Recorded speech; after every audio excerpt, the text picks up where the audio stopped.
Why not? Firearm safety. Just firearms training is key.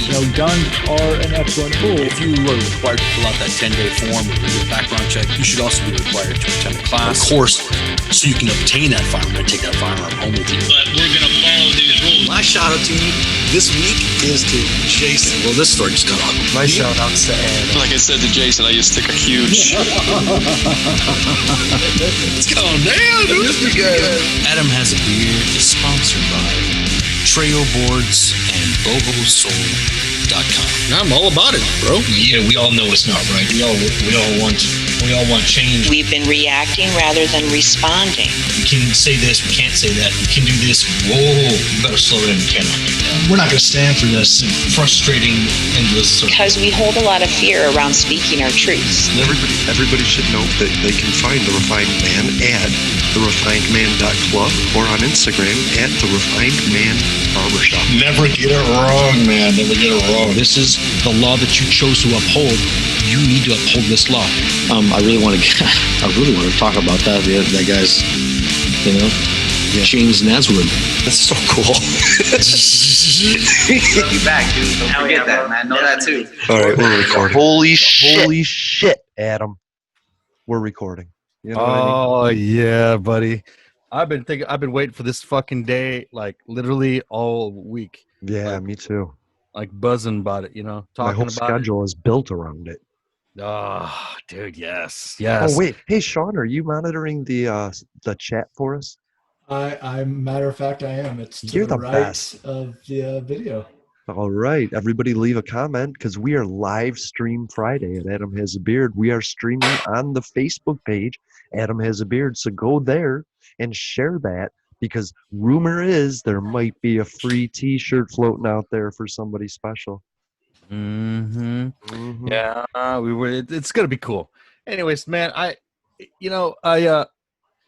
along the way from recovering from accidents, recovering from this and that, doing all sorts of weird shit to better yourself. We're all about mental strength. We're all about gun safety because let's get that out of the way. I love guns. Sean, do you love guns? I do, in fact, happen to love guns. Yes. I fucking love guns. I love guns. Jason, did you get your bazooka yet? No, but I made love to a gun last night. Whoa.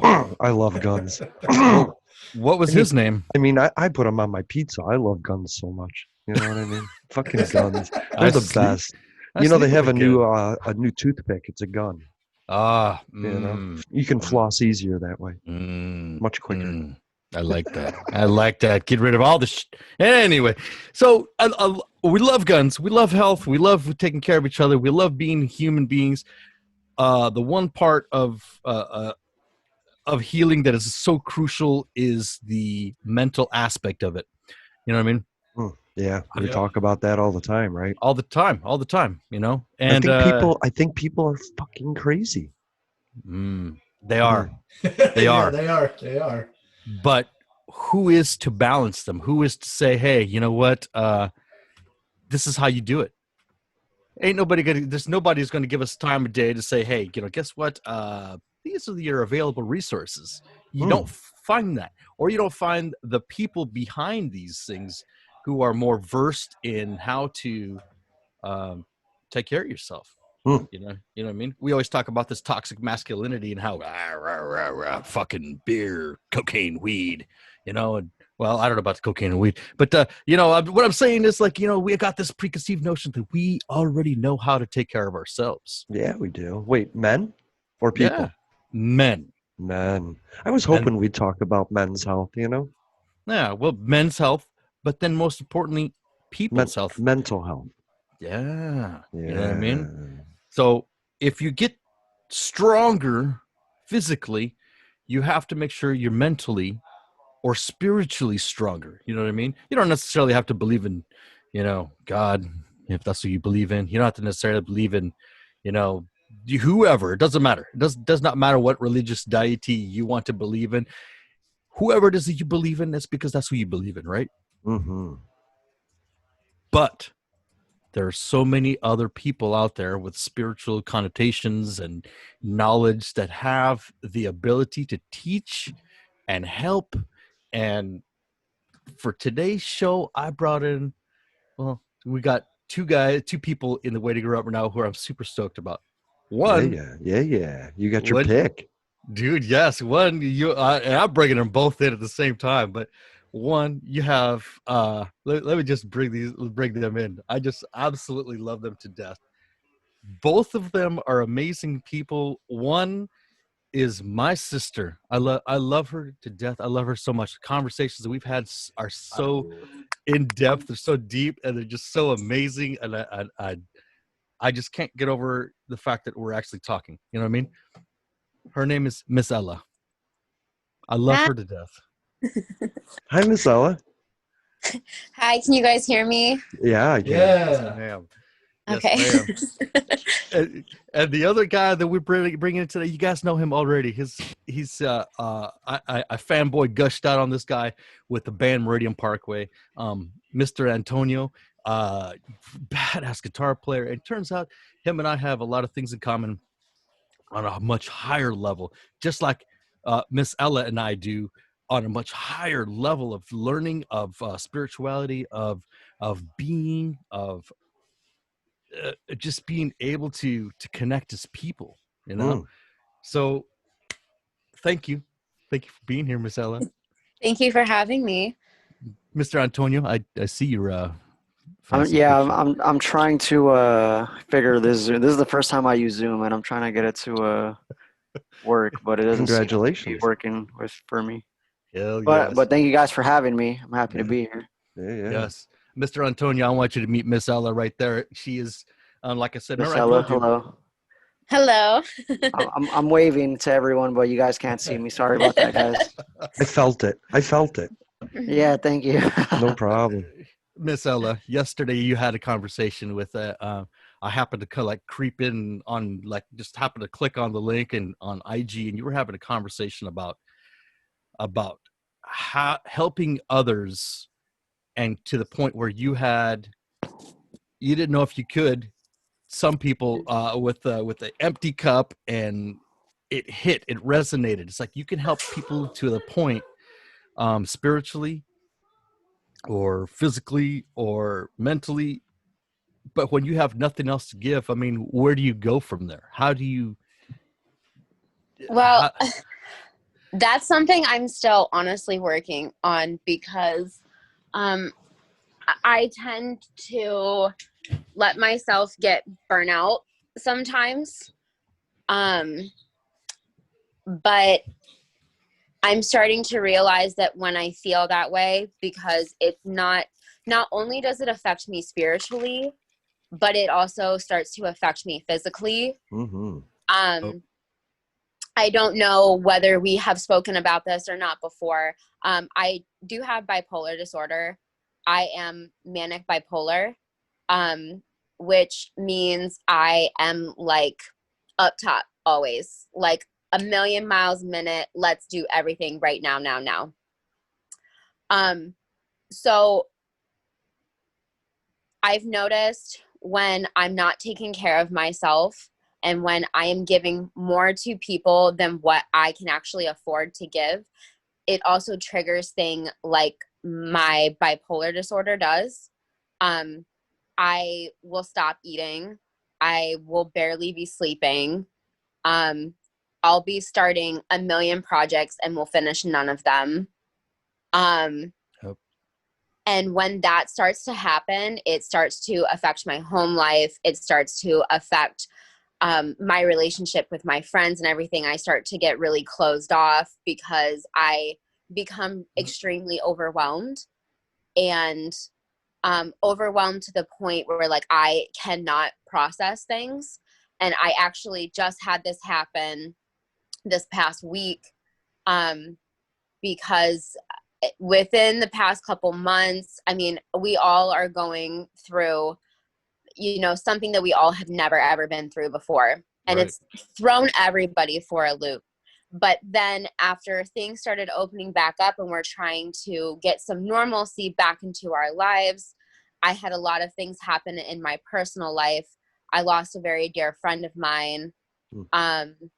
And that kind of affected me. And after I lost her, it was just domino of things happening.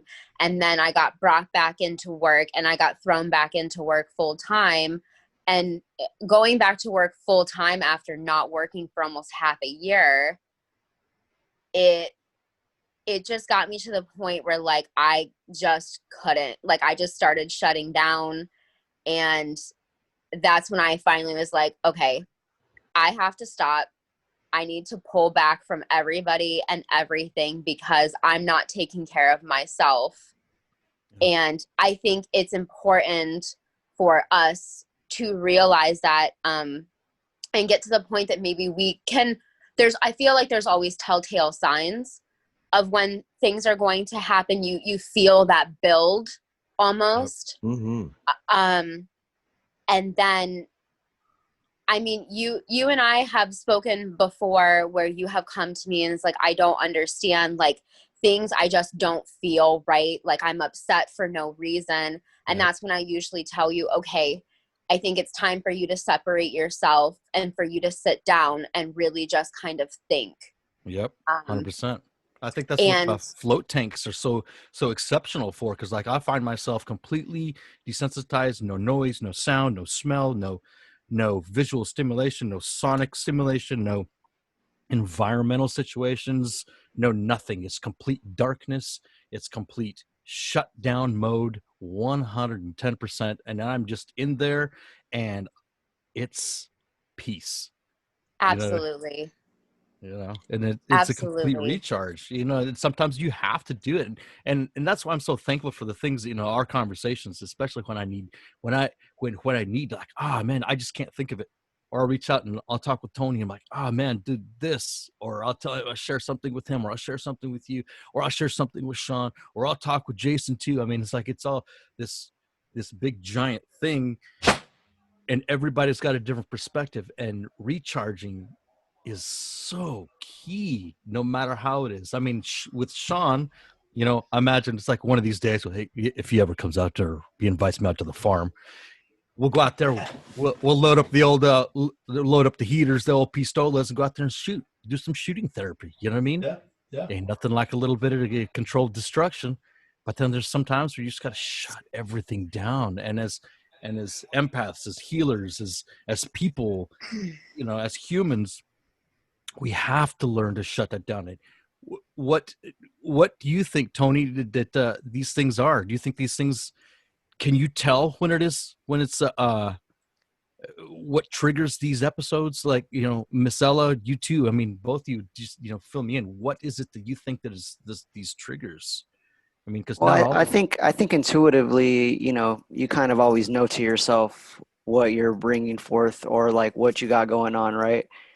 Like you can kind of feel like if you're going down into a negative spiral, you can kind of feel when things are going in a positive direction, So it's like just being able to tap into that intuition and knowing to yourself, like, okay, like it seems like it's starting to get bad. Like, what can I do to change the direction of where things are going, But it's not always easy when you have, things to do in life, like things that need to get done, like work or, whatever it may be, So I think trusting your intuition and trying to find that balance of doing what needs to get done, but also doing what you need to do for yourself. Because, if you're not putting yourself first, sometimes you can't get anything else done, Yeah. Bingo. Bingo. I mean, I want to say sometimes I'm old, and sometimes it feels like life is like a pendulum, like all the shit seems to go in one direction, but then it swings back the other direction. Like it's everything is great or everything just sucks, and we swing back and forth in that. And my goal has always been to not make as many waves in my energy so that my pendulum isn't wildly swinging from left to right. So it's not about controlling everything, but it's about preparing now for the energy that you're putting forward next. Because it's like we're stepping on our energy as we go. And so you have to be mindful of the energy you're projecting ahead of yourself sometimes. Oh, Absolutely. Yeah, I would agree. One of my best friends gave me probably one of the best pieces of advice that I've ever had a couple years ago. I was saying how I was having a hard time kind of moving through things, and they looked at me and they're like, well, you realize it's because you're not actually trying to work on anything. You are stuck, and you are just stuck, and you're so frustrated that nothing can move.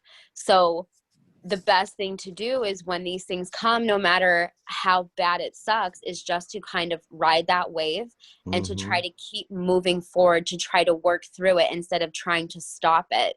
And honestly, ever since I've learned to just let go and be like, all right, well, this sucks, but I'm going to try to make the best of it and kind of see what I can learn from it. As Adam knows from the conversation that I had with my dear sister yesterday, I said that some people have a hard time learning from pain. But I've been very thankful to be able to change that pain and channel it into something else, so that instead of stepping away from it thinking, man, that really fucking sucked, like I wish that wouldn't have happened, it's like, okay, well, it's unfortunate that happened, but I'm thankful that it did, because I've learned this and this from it. Yep. 100%. You grow stronger from pain. You grow stronger from loss. You grow stronger from the negative, all the bad, everything that happens. I mean, you got to look at it two ways. One, like you said, it's all bad. It sucks. Or you can learn that lesson. And I mean, there's always something you can learn. You know what I mean? And I've struggled with that my whole life, thinking, oh, this is shit. This is bullshit. You know, I don't want to learn this. I don't want to feel that pain. I don't want to go through that. But now, maybe it's because I'm 104 years old.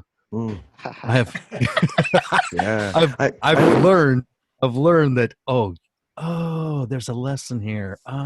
So here I am now teaching my kids who are, 3/4 of my age, whatever. It doesn't matter.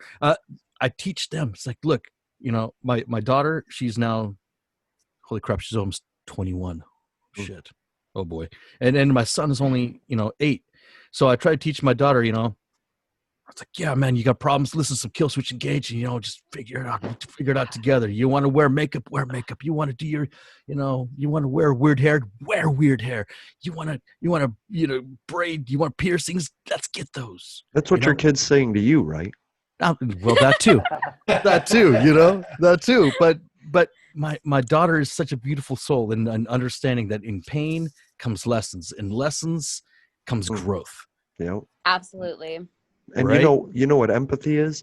It's paying attention to other people's tests and failures and successes, and feeling and learning from their mistakes and their lessons as well. You know, it's I don't have to learn the lessons that Ella had to learn if she talks to me about it. You know, so everything she's gone through, I can use in my own life, but it'll never happen. I'll never find those successes unless I can empathize with her and hear what she's been through, or Antonio. Or even Sean. He's like a dad of some crazy kids, you know what I mean? He's got definitely crazy. He's got like 8 kids and chickens too, right? And me. Yeah. Everybody learns. Everybody love everybody. Yeah. That's what I always say, right? I mean, everybody get the fuck down. Let's get everybody love everybody. Yeah. Let's do it, right? But at the same time, pay attention. Something Miss Ella has gone through, I've gone through. Something Mr. Antonio has gone through, I've gone through. But when we come together, it's not a matter of it's not a matter of, oh, well, let me one up you. It's a matter of like, oh man, you know what? I see you. Yep. And I sympathize with you. Let's how do we help you come up from this? Yeah. Caveman stories. Right. I think that's why, like, I have been so transparent about the things that have happened to my life, not because I enjoy talking about them, not because I enjoy reliving them, but because I know how alone I felt through things. 100%. And I don't want anybody else that I love or that I care about or that I even come in contact with. Like, I don't even really have to know you, and I can still give a shit and still say, like, man, like, what you're going through really sucks. Like, how can I help you? There was somebody that I was friends with a while ago, and the one thing that always kind of stuck out that they would say to me is not how do I help you? It's how can I help you feel well? What can I do to help you feel well? Because it's not about like what you can do. And sometimes it's not even physically doing something. It's just being there, just listening. Like I always tell my husband, because my husband is a wonderful man, but he always like wants to be that knight in shining armor. Like I want to take everything away. And I had to sit down and say, well, sometimes there is physically nothing that you can do. Sure. Sometimes the only thing that you can do is just be there. Yep. And sometimes I think that we don't realize, or we don't understand even how much your presence in somebody's life can make a difference, because they know that they can come to you. Yeah, you know, absolutely. I realized something with a spouse was that person already put all the thought they could into the situation, and then they're coming to me overwhelmed. I'm not going to have the answer. So sometimes maybe you're right. It's just best to go, oh, wow, that sucks, and just hold each other till it's over, you know? Yeah, bring me absolutely. Bring me some, you know, something comfort, a blanket. Give me a fucking hat. I don't know. I don't have the answers, but I know that, you know, you're absolutely right, Miss Ella. I sit there. How about that? So when I come out of whatever's going on in this head that's exploding, I got somebody right. Oh, hey, okay, cool, I'm back. You know. Yep. Or I find this is something Sean can relate to as well, because like I find myself like when I go out and I'm shooting, you know, I've got that yeet cannon, by the way, which I absolutely love. I unloading that thing, and I'm sitting there and I got 20 rounds. I'm going down, boom, boom, boom, and all of a sudden I don't hear anything. No gunshots, no environment, no nothing, and I'm completely focused on where that bullet's headed. Right? I come out of that thing like, ooh, drop that clip, get ready for another one. I take off my headset, and I'm like, wow, you know what I mean? And then I'm kind of recentered. You know what I mean? And recharged, and things just come back into focus. I'm like, oh man. But then it's like, okay, so now I'm back. You know what I mean? I went through what I had to go through with this little gun training, or something traumatic, or some kind of breakdown, and I take off my headset and I'm back. I'm like, okay, thank you for being here. You know what I mean? And it's just difficult for a lot of us to shut out that noise. It's a little difficult for a lot of us to forget that trauma. So it's a lot of us have, you know, outlets. I have, other than guns, I have guitars. You know what I mean?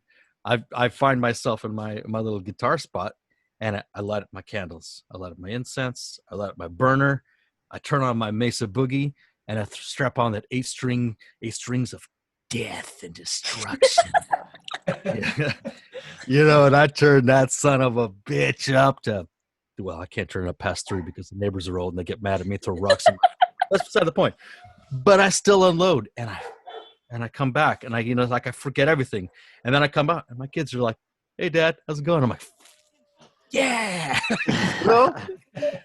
I mean, how else do you recharge? I mean, how else do you know, how else? I mean, there's a lot of times that, you know, I find myself in that garage, you know, for hours. You know, I don't have any hobbies. No, you know. Well, I feel like we all have something in our life that doesn't really matter what it is. It's just something that always kind of brings us back to who we are, just kind of grounds us. Like you said, whether it's playing guitar, whether it's just sitting, listening to music, maybe watching a movie or reading a book, or, you know, whatever it may be, there's always something that just kind of calms us. Like, I'm strange. So one of my favorite movies is The Cell. It's a movie about a serial killer. Yeah. Yes. But there's something oddly calming, even though that movie is very heavy. Yep. There's something very calming about it. And it's kind of monotone, actually. Yeah. I think it's all the visuals in the movie for me, because it's so, that movie is pure art to me. 100%. And so it's like, it's one of those movies where like I can watch it and completely zone out, and that is the only thing that I'm thinking about. You know? So it's just, I feel like it doesn't really have to be anything big. It's just whatever does it for you. Yeah, isn't that weird? Zero Dark 30 does that for me. I can just watch that movie and relax. Yeah, I like that one. I Pan's Labyrinth. It's one of those weird movies that does that for me too. You know what I mean? Oh, I love that movie. Oh, 100%, especially because it's Spanish. You know what I mean? And I'm just like, oh man, cool. And I remember watching it the first time, and my kids are like, and I'm just like blown away by everything in it. You know what I mean? And my kids are like, what is he saying, Dad? I'm like, hey, you see? What is he saying, Dad? Shh. You know, but you're right. Something like that. Oh, The Cell is such a beautiful movie too. It is. But Jennifer it's like, Lopez, right? It's very visually stimulating. I actually had my husband watch it with me for the first time a couple weeks ago, because it was one of those movies where I had watched it and I remember loving it so much, and then I just kind of got away from it. And I happened to think about it, and I was like, oh my gosh, I have to watch this movie. And he sat down and he watched it. And he was like, holy shit. And I was like, your mind is fucking blown, right? Right. Because that movie was made in like, what, 2000? Yeah, it was ahead of its time. Yeah, it was so ahead of its time. And I was just like, they thought of everything. And I'm a very detail-oriented person. So they thought of, like, down to the smallest detail. And the whole time, all I could think about was, what does it smell like? Yeah. Wow. Yes. That's always my question. What does the movie smell like? I feel like when she's walking into the basement, it would smell like kind of damp and like dingy. But then as she's walking into like the inner circle, it would smell like incense and something expensive. And it's just like, I think it just triggers so much in my mind that I don't even have to think about whatever else is going on. Yeah, you're not only assaulted by the visual stimulation of it, all of a sudden your brain starts thinking other. And those are the amazing music, movies, art, everything. I mean, Tony, I've seen you and my boy Tadpole throw down some heat in the moment, and you guys are just completely focused, having a great time though, mind you. But you guys, that's why I got so attached to you guys, is because you guys assaulted me sonically. But then all at the same time, I'm thinking to myself, I'm like, man, where are these tones? What is he thinking? Where are these feelings come from? What is he feeling when he's playing that, you know? Oh yeah, I definitely think that music is like a vessel, an escape almost, you know?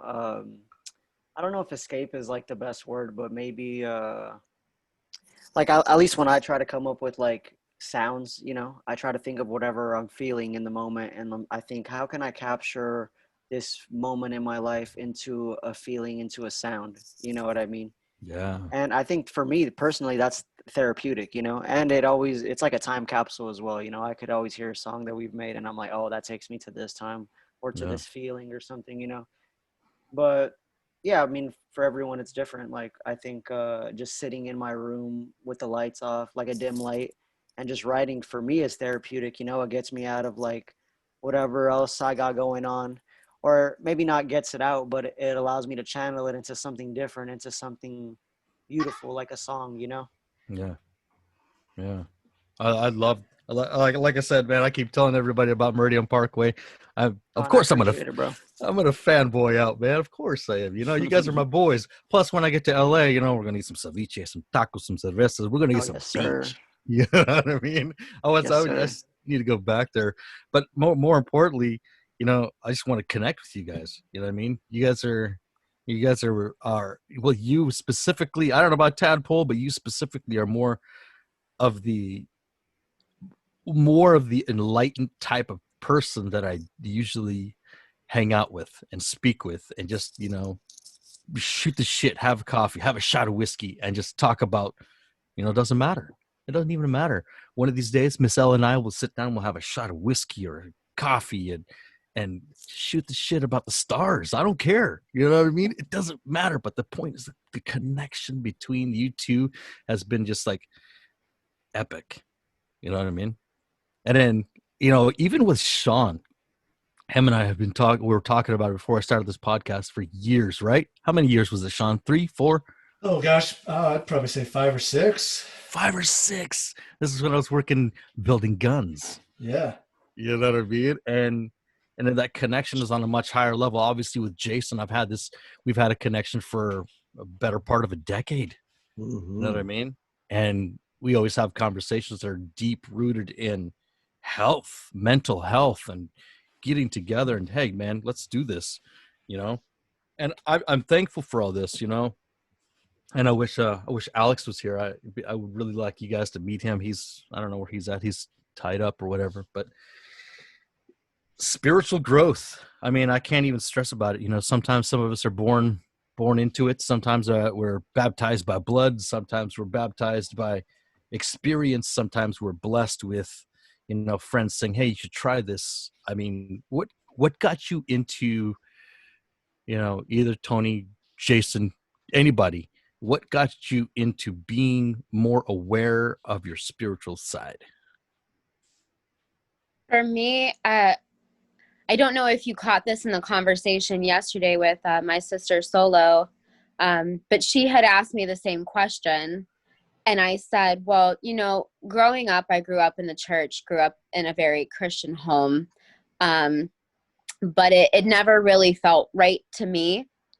And I kept trying and I kept trying, but it always just kind of felt forced and nothing ever really felt natural. And like, I always just kind of had this hole, this void in my life that I just felt like something was missing. And I kept trying to fill it, and everything I kept trying to fill it with it didn't work. And I was so depressed and so unhappy, and life just kind of seemed pointless.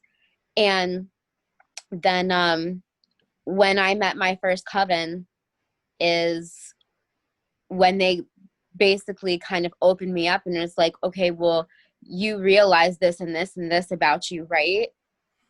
And it was stuff that, like, once they started to explain, made a lot more sense. Things in my life that had happened made a lot more sense, and why things were progressing the way that they were made a lot more sense. And ever since then, it was just kind of like, I've just, you know, been on my path, and I've been very blessed to have the spiritual community that I do. It went from only knowing a couple of other witches to having multiple witches, having multiple spiritual people, practitioners, whatever titles you may go by. And it's been so beautiful because it has really helped me grow. It has really helped me blossom, because every single one of them, every single one of you who come into my life, I have something to learn from. We all have special things about us. We all have something to teach each other. And I'm very thankful that this is always going to be an ongoing thing. It's always going to be an ongoing knowledge. It's strange to me now that I have people coming to me for advice, coming to me for suggestions, when before it was, I have no idea what I'm doing, going to multiple people saying, I don't know if I'm doing this right. I don't know, you know, but I've really taken the time to like sit and get to know myself. I am a huge bookworm. I read a lot. And everything that kind of comes to mind, I will read about. I think it's important to understand everything, even if it's something that you are not going to practice yourself, because fear usually comes from the unknown, because you don't understand something. So a lot of the times, even if something scares me, I'm still going to read about it because I need to understand it, because I also want to respect it. And you can't respect something that you don't understand. Right. So it's been a great journey, and I'm very thankful to be in the position that I feel now. Being off work for the long time sucked, but it gave me a lot of time to do a lot of work on myself and to really think about what is really important and to really get to know. I've done a lot of shadow work over this time, pulling out all the negative things, pulling out all the things that just were toxic to me, and starting to rearrange my life, realize that there are some people that I can no longer have a part of my life. Yep. Not because I don't love them. I do very much, but everything has a shelf life. Yep. And not everybody is meant to stay in your life. Not forever. Right. We have to imagine that everybody is like a planet in the solar system, and comets and asteroids.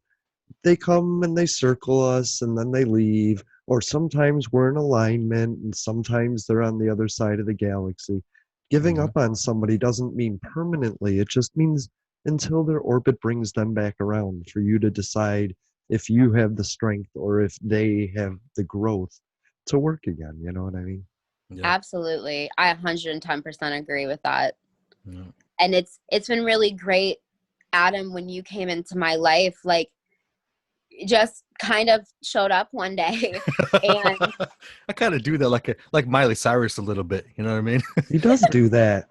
It was great though, because at first I was like, I feel like we were just kind of feeling each other out, like getting to know. And the longer I've known you, I feel really blessed, because I learn a lot from you too. And the conversations that we have are very genuine. Sure. And it 100%. really just comes from the heart. And like, to have somebody like you just open up, like you barely knew me and you just started opening up to me. And I felt like that was so beautiful, because it wasn't just like, oh, how's your day? Oh, well, it's raining outside. It was this and this and this happened.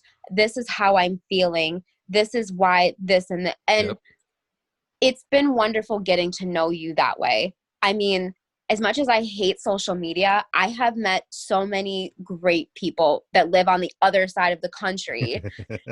And it is truly wonderful. Yeah, I'm lucky. Like I said, like I tell you all the time, I'm blessed to know you. I'm really super lucky. And it just happened. You know what I mean? We just started talking. It is what it is. You know, it is what it is. And I'm not going back on my, at all. That's how I met Tony too. And it just started, hey man, I love your band. And then all of a sudden it was like, whoa, we started posting some visual assaults on my senses that hit me deep. You know what I mean? And I don't know, Tony, what got you into your spiritual side? What got you more aware? Was it probably shrooms. I'll 100% agree with that. It always starts something like that. So No, I wouldn't say it was like that. Like I feel like ever since I was a kid, I always been like I just wanted to know like what the purpose of life is. Like the deeper side of things. Like why am I alive? Why are any of us like? What do we? Like, and just through like that kind of a perspective, I guess. I mean, yeah, shrooms, of course. Like Yeah. I won't deny that had its part in it, but well, sometimes no, but necessary. Microdosing is a great way to center yourself, believe it or not. Agreed. I definitely agree on that. Mm-hmm. But just questioning things growing up, that like, because I grew up like Catholic, then I went to become Christian, and then after a while that one didn't really suit me either, and it's just been like a journey of stepping stones of like 100%. more and more understanding. I mean, personally, like I don't think one or any of the other religions is wrong or right. anything like that. I feel like there's truth in all of it, But for me personally, I feel like it's just been like a journey of understanding. And that's the Gnostic belief. Maybe the gathering of information to know, not to judge, not to present in a false way, but just to know. And that's cool. That's the purpose, is to know. Yeah, and I think that's a big part of it, is to know, is like I really want to know, and sometimes I feel like I know, and then sometimes life will humble me and be like, nah, bro, like you don't know shit. That's so true, man. It's so true. That's how I grew up too. I was force-fed the Catholic religion, and one day when I was booted out of church for wearing a Slayer shirt, why would you kick me out? I never went back to religion. I hated all sorts of religion. And I think, like Miss Ella did, I started reading. I started reading everything on, okay, well, what makes Catholicism so fantastic? Christianity, Buddhism, what makes, there's Alex. What makes Satanism, atheists, what makes everybody tick? What makes everybody, what makes them the way they are? I want to know. I want to understand. So I started going on this journey. I went on this journey. Maybe shrooms had help in it. I don't know. And finding yourself, finding these different things. I'm going to bring Alex in here. I believe that's Alex. I'm hoping that's Alex. Yes, it's Alex. What's up, man? Dude, it's been a long time. Namaste. Sorry I'm late. Dude, don't be sorry, my brother. I want to introduce you to everybody right now. We have my boy Tony from Meridian Parkway. What up, Hey, man? We nice have to meet you. Miss Ella, my sister, Alex. Meet Alex. My boy Sean, my boy Jason. This is my boy Alex. Nice to meet you guys. Nice to meet you. Nice to meet you. Assalamu alaikum. I gotta get my background going here. Yes. There we go. The former bass player for one of my favorite bands in the local scene, Ankria. He is a spiritual healer. He is a guru. He like Miss Ella and like Mr. Tony here. I reach out to these three right here, these three people right here, these three beautiful souls in my life. I reached out to randomly or consecutively, and this is how I grow spiritually through these three people right here. And we were discussing what got you into spirituality. Me? Drop it on us. Oh man, I'll try to keep a long story short. So around age 4, one of my first real concrete memories, I was in the front yard and just had this overwhelming urge to know where I came from. What am I doing here? So I ran back in the house and I asked my mom, where did I come from? Where was I before this? And she was like, oh, people ask that their whole lives and they never know. So I put the question away. I was like, cool. But it kept coming up. Came up in 8th grade, and I started seeking knowledge, and there was really nothing around. So I kept putting it away. And it came up again real hard when I was in college. I was going a direction just kind of led by my ego. I was going to be a police officer. I was playing college football, and came home in the summer, and I was miserable. I was just miserable, really depressed. Living in the world of food, sex, and money, and I was mowing my parents' lawn, and it was like I got struck on the head with lightning. I realized I'm on the wrong path, and I changed my life completely. I quit playing football. I started bartending at a strip club, just made some really radical decisions. I finished my college degree, but changed all my studies to human origins. And I really wanted to know what are we doing here? How did we get here? That was the driving force. But I was looking externally, so long story short, it's getting to be a long story, but I found out about the teachings of the East and meditation and enlightenment, and it just came on like a wave like that. I found out that what I was looking for was inside me. So I dedicated my life to meditation. Was really bad at it, could sit for 3 minutes at a time, and it was excruciating. But I was at work one day, and a coworker walks up to me and she says, "Here, you need these." And she hands me 15 to 20 grams of psychedelic mushrooms. And they were I've never seen anything like it. Telling you, I've man, done the them before, shrooms. but they were coated in blue powder. And I mean, it sounds silly, but I just went home and I took them all of them. Damn. And I didn't know what I was doing, but when I read about it now, it's called a heroic dose, and I would never do that. But it always do that. It ripped me out of my body, ripped me out of my mind. I went through the void. It was terrifying, but very, very enlightening. I mean, I won't try to put it into words, but that was the beginning of my life here.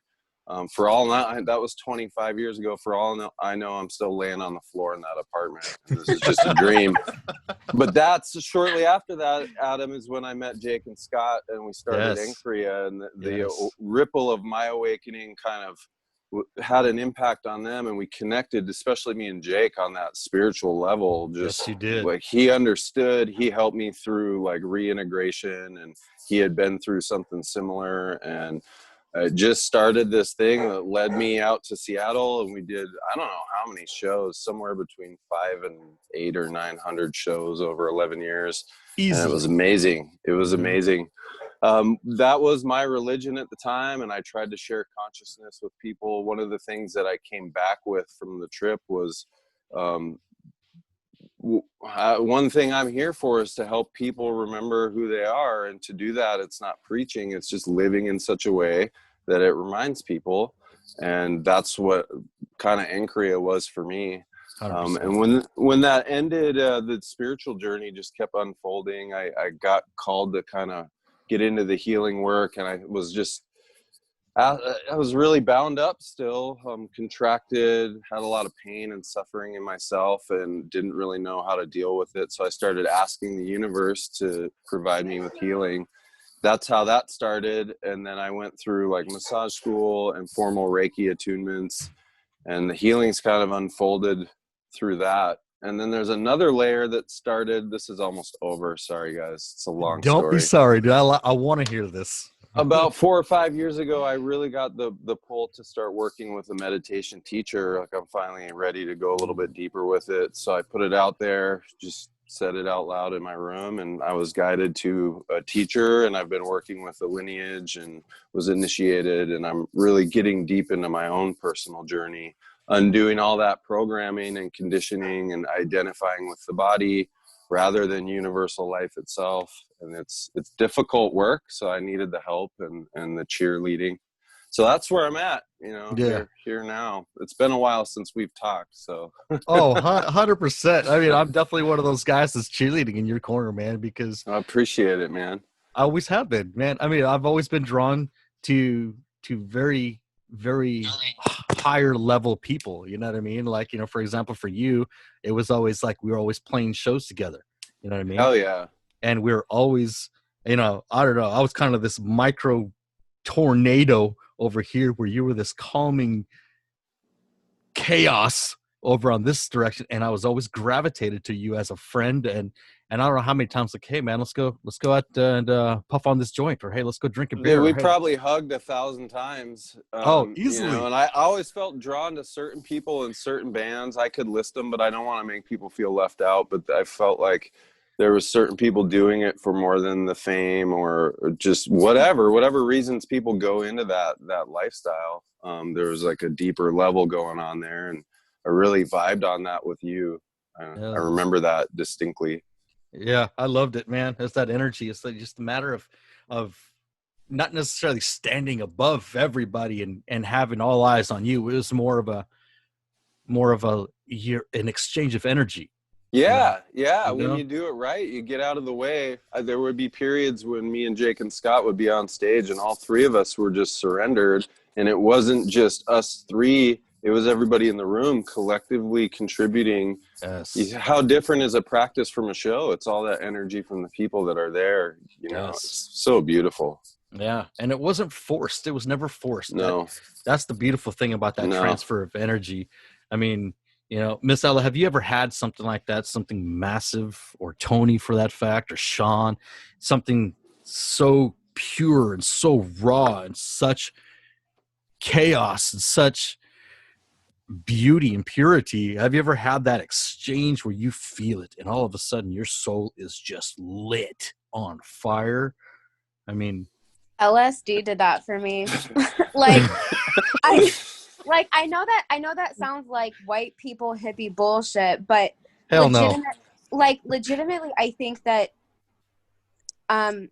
substances such as like shrooms and LSD aren't given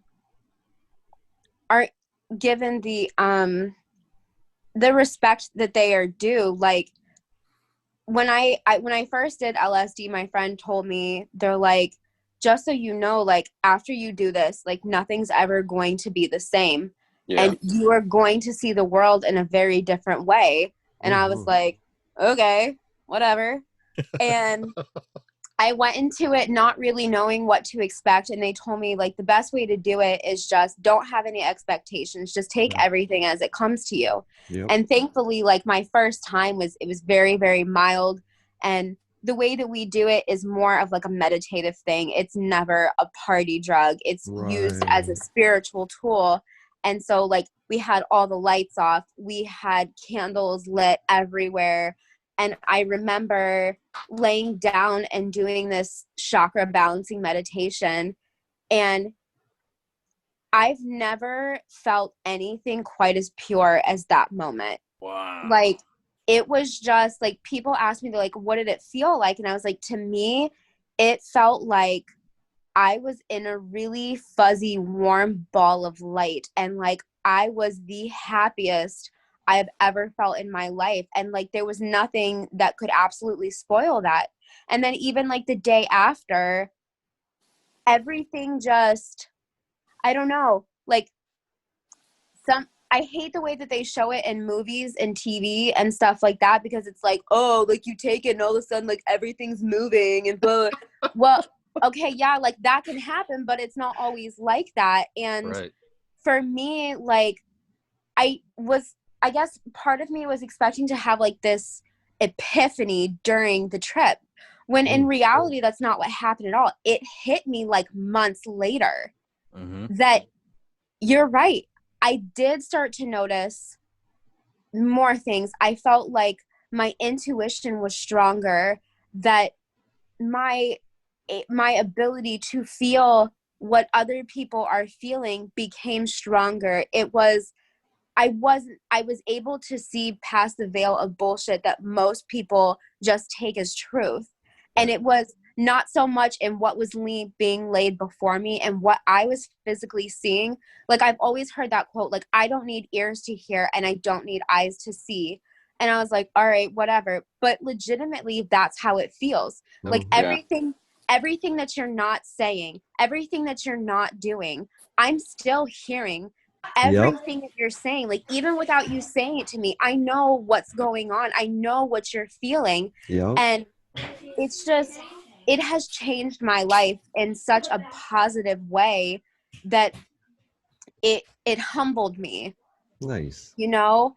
And it was just one of the best things that's ever happened to me spiritually, because I mean, it's amazing. I can't even like even really put into words how wonderful that felt to finally break through that thing that I felt like I just kind of had plateaued and didn't really know where else to go. And then it was just like, all right, well, this is what you're going to do now. And instead of you just ignoring it, now you can't ignore it because it's right in front of you. And ever since then, you know, I've had multiple people come into my life that I really needed. Like, you and I have spoken about how, you know, I have many mentors in my life.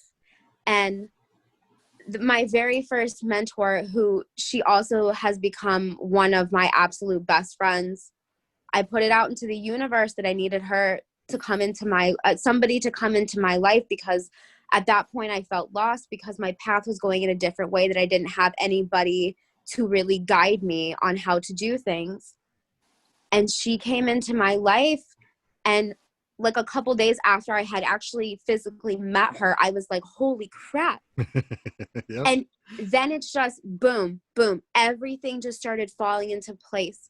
And it's definitely become that quality over that quantity, where like, yeah, material things are nice, but having these people in my life means bigger. So much more. Oh yeah. 100%. And it all started with LSD. Agreed. Sometimes you need that kickstart, though. You know, I mean, Tony, what about you, man? Man, I don't know. I like. I don't know if I've had an experience like that. Like, don't get me wrong. I've had some crazy spiritual experiences on like psychedelics, and I definitely think they'll take you there. But I mean, no, I don't think it's happened for me yet. I would like it to. It's just been one long one, right? That's what it feels like, bro. It's like how Alex said, well, who knows if we ever came back, we might still be laying on the floor, you know? One long spiritual epiphany. Yeah. Well, seriously. Then I want to know why you guys are laying on the floor with me then, because I haven't gotten up once. this I keep talking about it, but these accidents have brought me to realize that not everything is going to always be a physical or a I got kind of lost in my words. I'm trying to figure. Not everything is going to be as it seems. You know what I mean? I'm sure I've gone through the physical therapy. I've gone through, that first when I got. Okay, let's go back real fast. When I got hit the first time, I got this massive concussion. I was, wondering where the fuck I was at, why I was on the side of the road. All of a sudden, blue and red lights. I'm seeing a guy who lost his eye. Apparently, he didn't have an eye to begin with, and it tripped me out. Everybody behind me, I'm confused. The whole next month, I don't remember going to work. I don't remember leading a crew. I don't remember dealing, repairing damage on the freeways. I don't remember driving. I don't remember a lot of shit. Comedy clubs? I don't remember going to the comedy clubs and getting on stage and making people laugh. I don't remember doing that. I don't really remember doing all that shit. Didn't remember I played guitar. I didn't remember that I drew. I didn't remember that I liked to read. I found my favorite book, The Celestine Prophecy, again, but that's beside the point. I didn't know a lot of shit. But one thing that I always remembered for whatever reason was I remembered I'm going to go into this float tank. And for whatever reason, it kickstarted a whirlwind of healing, a whirlwind of reconnecting with people that I forgot that I had even. I had conversations with Alex, and he wasn't even in the room. Mm-hmm. You know what I mean? And I've done that, I don't know how many times, Yeah. And I just find myself reconnecting. And if you've ever gone into a float tank, it's like when you first take that half a bag of mushrooms that I've never done. And all of a sudden the sparks kick in, and all of a sudden, boom, the cataclysmic, this catastrophic, this big chain reaction of lights and explosions and peoples and feeling. All of a sudden, all that shit started clicking. And all of a sudden my brain started firing on all cylinders. Wow. That's when I started discovering other music. Obviously I'm big into death metal. I don't know why I have such this big obsession with death metal suddenly. Before I never liked it. You know what I mean? I didn't even really like Slayer. I mean, I did, but I'm like, fucking Slayer, yay, Slayer. But now I'm like, oh, fucking Slayer. And then death metal and Wheeler Walker Jr. and fucking NWA, which I've always loved NWA. Don't get me wrong.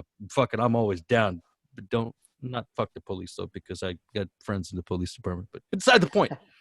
But this whole time it's like, I don't understand. One thing I don't understand is one event, and I'm going to tell you, and this is for all four of you, Sean, you jump in, feel free. But there was something that happened to me September 14th, 1994, specifically because this happened on my last float. It clicked in my brain. I had this recurring dream, and it started on that date. In this dream, I'm running up a hill, okay? And I can feel the grass. I could smell the grass. I could feel the air. I feel the electricity in the air. I could see the sky's blood red. And I'm seeing these people to the left, seeing these people to the right. I mean, there's 2 and 2 on each side of me. I'm running up this hill. I jump off that cliff, and I didn't even hesitate.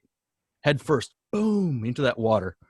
And I changed, and I'm tattooed on this arm here because this is the first arm I looked at.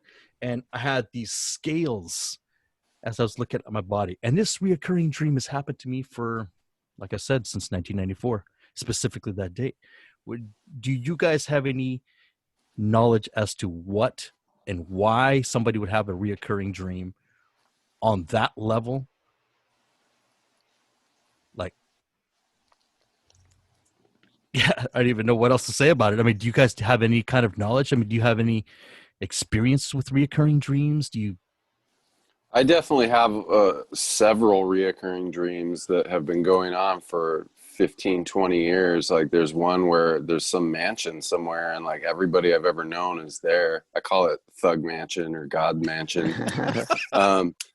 But I've also had dream like astral experience where I was a humanoid being that was also partially bovine, like partially cow, and I could feel my body and it felt really real. I felt what that being felt. She was female. And when I came back from that for a while, I couldn't eat any cow products, just the same way I wouldn't eat human meat. It was a very strange, like sympathetic connection with a dream experience. So I don't have any like direct knowledge, but like, we are source consciousness, and we've been alive forever doing a lot of things in a lot of different dimensions. So who knows if that's a memory or an actual experience? It's pretty amazing. My thinking when you're saying that, I mean, yeah, it could be a memory past lifetime, or it also could be that you're in a part of your life where you now are just kind of fearlessly, who you are, like where you're going. Metaphor. So like you're not gonna stop, like you see this cliff, and instead of you waiting for other people to tell you that it's okay and for other people to be there to support you, you're like, fuck this, like I got this, whatever. Jump off that fucking cliff. And it's like, it doesn't really matter what's waiting on the other end of that cliff or below that cliff, because whatever it is, you're ready for it. You're gonna adapt. Yeah. That's cool. Yeah, I like that. That's what life is a series of those moments over and over again until you succeed. Absolutely.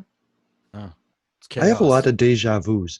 Like I'll be going I'll go through a moment and be like, I remember this moment. Yeah. And it makes me feel like, man, I'm on the right path. Like it feels pretty good. It feels pretty When good. I was younger, I used to imagine if you go far enough in the future, this exact moment would happen again. So that means this exact moment, we've had this podcast infinite times. And if I remember that, I get weird deja vu. I don't know if it's true or not, but I went into meditation and I asked what time was. And I was shown that time was the bubble around our universe, right? And then just last year, I saw something on Twitter. Scientists reveal that time is just a bubble around our universe. And I was like, what the fuck? Yeah. We live in a weird time where science is starting to prove the metaphysical stuff. Like I just read a thing about dark energy, which is this energy that they've found in the universe that invites things to expand. And you hear some people talked about Shakti, or they're calling on the goddess energy, and it causes expansion. Like, damn, they could be talking about the same exact thing. Right. It's always funny.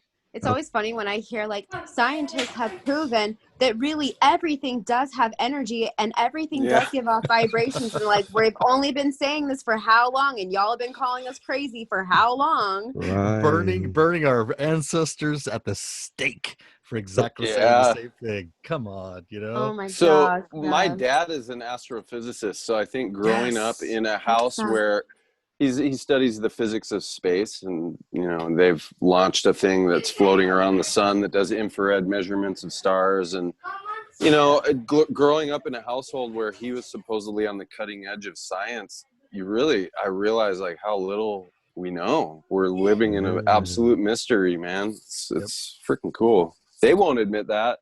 No. They try to control everything we learn anyway, I'll tell them, like, you don't know what hydrogen is. I know what hydrogen is. It's electrons. They're like, well, what's an electron? Well, it's, if you go small enough, they can't explain it. It's another universe. Yeah, the thing isn't the label. That's exactly. Right. The thing is the question. That's right. That's right. That's right. Yeah. But I was talking to my friend Tammy, and she was saying that we were talking about that, how the time is cyclical, and that we're just kind of like tape recording over old past, and that's why it's become so cartoonish. You know what I mean? Wow. And I was like, this is a great theory. We're just going through the same things every 100 years, but with different characters. But we don't live that long, so generally nobody notices it. Yes. I've noticed that in a lot of meditational sessions. I don't know how often I do. Like, I do a lot of weird shit. I tried the hot yoga, those leathery old people in the back, they tell me not to, or where they put me in front so they can watch me. I don't know. When I do my squats, whatever they want to do. But you find different methods, or you find yourself doing different things, or you find yourself different connections. I don't really know. I mean, I've done, I don't know how deep you guys go into trying to find yourself or discover yourself, but I mean, I can't do any drugs. I can't smoke any weed. Trust me, I want to, because I'm a badass grower too, and I smoke some really good weed. I can't because my CDL, and I'm really focused. I'm so fucking proud of that fucking CDL, and I'm just like kicking myself in the ass for it, but I love it. You know what I mean? Nice. And I think that's pretty cool, though, man. Yeah, And shout out to alcohol, by the way. Let's not diminish its effects on our bodies. BSB, Modelo's, Coronas. I had a great White Russian this weekend. You know what I mean? Man, I could have gone for 10 more. What was his name? Boris. But I like to. I found myself doing cryotherapy. You're subjecting myself to negative 295 degrees for 90 seconds. Oh yeah. Yeah. I lived in Chicago, so I get it. I did the same thing. Yes, you do. But that was unforced, and you didn't want it. Yeah. Still shrinks your little penis. You know what I mean? Yes. Yep. Oh, it gets cold. Yep. I remember singing soprano in that little thing. I mean, I was sitting. It was fucking cold, bro. That's why you like the Bee Gees. I love the Bee Gees, especially the death metal version of the Bee Gees. But anyway, so I'll do that. I'll do float tanks. Obviously, I will never do acupuncture again because this I just unless it's in a different environment. But I went into community. Oh yeah. Yeah, I don't know. So you're in a room with a bunch of other people, right? Yeah. Yes, it kind of weirded me out. I was like, he's like, okay, I'm gonna put into the first one. I'm like, and I woke up 15 minutes later. I'm like, oh God, help me! I have a hard time with acupuncture, man. Like, me too. I've had it where I'm laying on the table and the needles. I've made the mistake of asking how far the needles go in. So once I learned how far they go in, I was afraid to move my hands, and then I'm laying on this table for like 40 minutes, and they're out of the room. So it's hard for me to relax. I can feel the energy though. It's like plugging into a wall socket. Yeah, dude. Yeah, I haven't tried acupuncture, but I had cupping done. Oh yeah, saw that. About like a month or so ago, and it was probably one of the most uncomfortable things I've ever done.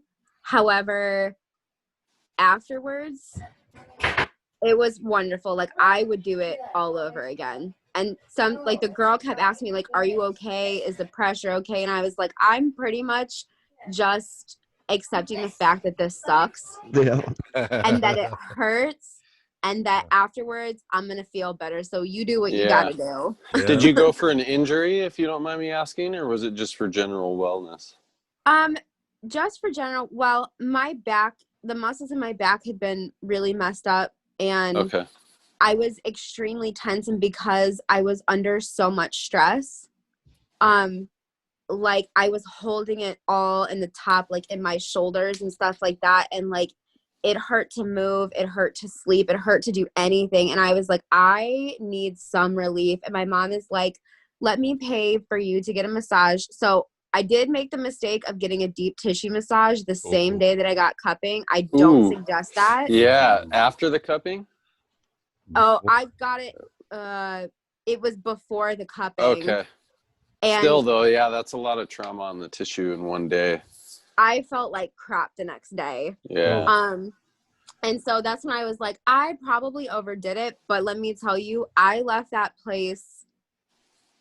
And that morning, I had woken up with the worst anxiety. After I left, my anxiety was completely gone. All of the pain in my back was completely gone. Like, I walked out of there feeling like I had a new back. And I told my husband, I was like, it really hurt and it really sucked to physically go through that. But sometimes pain is just necessary to push through things. So, and sometimes when you just accept that that's what's happening, it still hurts, but it's not as bad because you're just accepting, okay, this hurts. Yeah. It's like cleaning a garage. Sometimes you got to make a mess before you clean things up. And it goes with the massage work, and the energy healing and the emotional level and the mental level, there's usually like, you might feel a little bit worse after a treatment, but then you feel better than ever after you heal up. So absolutely. I've gone through a lot of healing myself. Like I said, yeah, sounds like it, man. I have such a fantastic lady. Her name, Dr. Katie. She's my chiropractor, and she was the one doctor in all of these injuries. You know, both accidents. You know, she's like after the first one, she's like, okay, no more getting hit by trucks. How about that? Deal? And I'm like, yes, deal. The next day I came in, I was like, I got hit by a truck. And she was the only one who would not. She knew how I wanted to be. I didn't want any drugs. Like even now, I don't even know how to say it. Acetaminophen. What is with Tylenol? I don't know. Acetaminophen. That too. Damn it. You know, and so I don't even like taking that. I'll suffer through a headache. I'm like, yeah, you know what? I'm going to take myself a cold shower. I'm going to streak the neighborhood. I'm going to chase some old people. I don't know, something to get rid of this headache, something to get out of that mind. But Dr. Katie never pushed on medication, pills, like everybody else did in this whole healing process. Matter of fact, she was always like, okay, massage work. And so that's when I started going to Oli Float. And God dang it, Corella is her name. She started out the massage with a chant and did some work. She did work. I'm talking, you ever had your soul extracted and kind of like wrung in your hands and then kind of like shook out and then thrown back into your body? It was like that. It was like that on a spiritual. She had these things lit up in the room, and she just like, you know, it was awesome. I just can't even, you know, shout out to Corella and Dan at Oli Float. God damn, yes, you know, damn.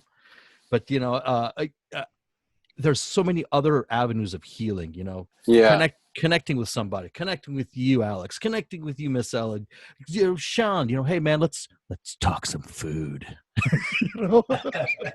You know, it doesn't matter. I mean, it's like, you know, there's other avenues of healing that I think people need to realize that not everything is medication, but at the same time, if you need that medication, you do your thing. You know, do you think, boo boo? Do you think? Yeah, and they're just tools like mushrooms or acid are tools for self-awareness. What they're unlocking is already there. Yep. And I fully believe in the drug-free possibility for healing. There's so many potentials and avenues. You can do it through diet, positive thinking. I think dealing with multiple levels like you're doing is really wise. Deal with the body and the emotions and all of it. It's total package deal. You make change on one level, it affects all the other levels. So, you can't change one part of the EQ without another part sounding. Exactly. That's a great metaphor. I never thought about EQ for a metaphor. Like, yeah. I think all of us understand that. You know, turn my bass up, yo. Yeah. I missed that bass. I wanted to ask, can I hire you just to walk behind me and go bow, oh man. And bring in Tony for the sonic array of noise. Yes. I don't know, man. I just, you know, I'm enjoying, you know, riding around in this meat popsicle and then connecting with different people and just having a good time. Meat popsicle. I call it a flesh prison. Yeah. The fleshy prison, man. The fleshy prison. I had a friend, I told her, you're my favorite bag of chemicals in this universe. You know what I mean? Oh man. I don't know, man. There's so many different things and so many different levels, I mean, of healing that you can't just put it into one podcast and surround yourself with this, you know, three highly that I find very, very important in my life individuals, but you could go on for days, you know. I mean, I could sit and talk the universe with Tony because I don't know, I connect with Tony because he's a guitar player as well, but then his writing is what attracted me. Art is what attracted me. You know what I mean? What he does, what Alex does. You know, he's always, you know, giving that off that energy. You know, Miss Ella has always given off that energy to me. You know, it's been always. I'm like, shit, I know you. I know you. I see you. I know who you are. And because not on a I remember what I said to you. It was like, I'm not trying to be creepy or anything, but and I wasn't. And I was actually you were a gentleman. Have to be. That's how we do it. We have to be gentlemen. We have to remember, we are humans first. Yep. Gender second, humans first. How are you going to treat that other human? How do you want to be treated? You know what I mean? You want somebody to treat you like a savage? Well, go find a savage. I have to say it was very refreshing in the way that you approached, our friendship and everything, because I mean, you've seen the kind of modeling I do and stuff like that, and people only pay attention to that. Very few see more than that. And that's what was nice, is that it felt like you saw my soul instead of just seeing the physical. Right. Yeah. And 100%. that's where that connection, like, really, where I was like, okay, this guy's serious. Like, he's not just trying to play this up because he knows who and what I am, but he sees it, he respects it. 100%. That's Adam. And, it was just like, damn, that's why you're mi hermano, Yeah.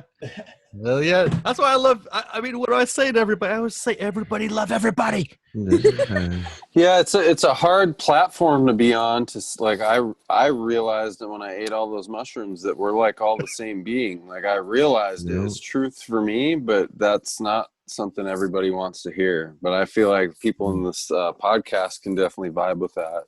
I've had a similar experience recently of some mushrooms, and it was probably one of the most terrifying experiences, but the individual's got to go if you want to know beyond it. And that is definitely shit, man.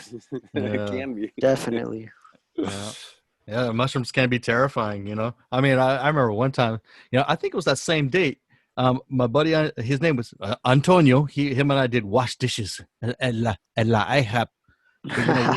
We were doing dishes, and all of a sudden he's like, "Hey, loco, you need some mushrooms?" And I'm like, "Yeah, let's go get some." So we found some, whatever. We did them, and all of a sudden him and I were sitting out talking out in front of my apartment. And my first girlfriend, she was I don't want to say she was a whore, but I mean, she was bad to me. Real bad. And him and I were talking. We sat out there for 2-3 hours talking, and he was from Mexico. He's lived in the gangs and this and that, rolled weed up all the time and this and that. And all of a sudden I went back in, and there's a room full of people. I don't think I remember who they were. And I'm talking to them. They're asking me questions, and I'm talking to them. Answer them all in Spanish. Nice. And next thing I know, everybody's gone. I'm like, fuck, what happened? And the whore. I'm not going to call her the whore anymore. She's like, yeah, that word is demeaning to sex workers. You know what I mean? It is. You know what? I'm sorry, sex workers. That it's not my intention. But this girl was a whore. Everybody got her pregnant by me. But that's beside the point.